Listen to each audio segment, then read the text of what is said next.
Welcome back to Keeping It Real with Marilyn and Steve. Today we've got a quick tip for you.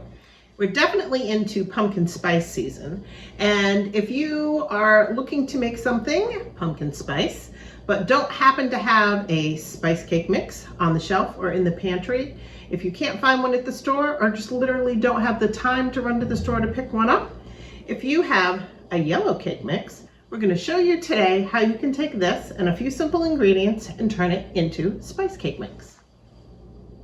So before I give you the measurements, we're going to go over quickly what ingredients you're going to need. So you're going to need some cinnamon, you're going to need some nutmeg, some ginger, some ground cloves, or allspice. So let's get ready and get a bowl, and I'll show you how to put this together to make a spice cake mix.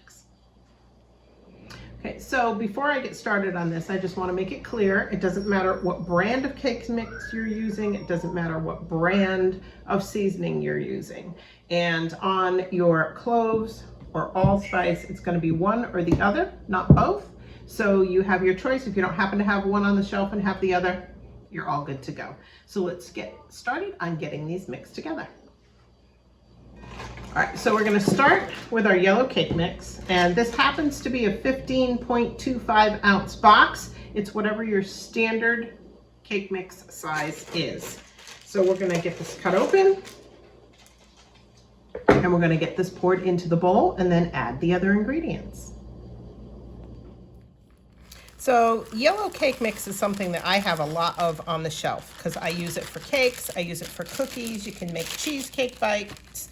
As well as spice cake, you can also make carrot cake with this. So it's a great option if you can only have one or two types of cake mix on the shelf.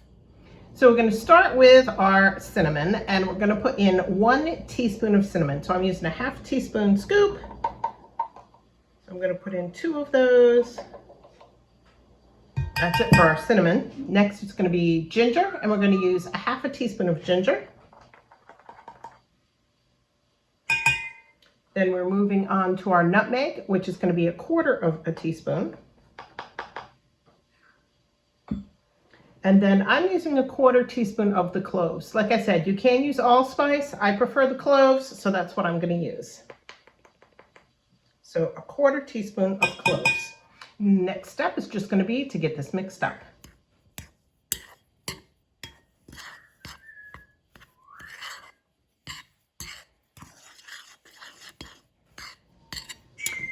So now that this is all mixed together, it's easy to go from here. You're just going to either follow the instructions that are on your regular yellow cake mix box, or if you're going to make something like a pumpkin spice muffin, follow your regular recipe for doing that. But here is your base that will get you on your way to have some awesome pumpkin spice treats. So if you didn't get that written down, don't worry about it. You can always go to our website, keepingitreal.com. Our recipes are all there, no ads, easy to download, or just copy off the page, whatever works best for you. So we'd love to hear in the comment section what your favorite spice cake recipe is. If you're a pumpkin spice fan, if you hate pumpkin spice but do like spice cake, or if you have special recipes that you use it for. And other than that, until next time, everybody, remember, like and subscribe, share our videos with your friends, and we'll see you next time.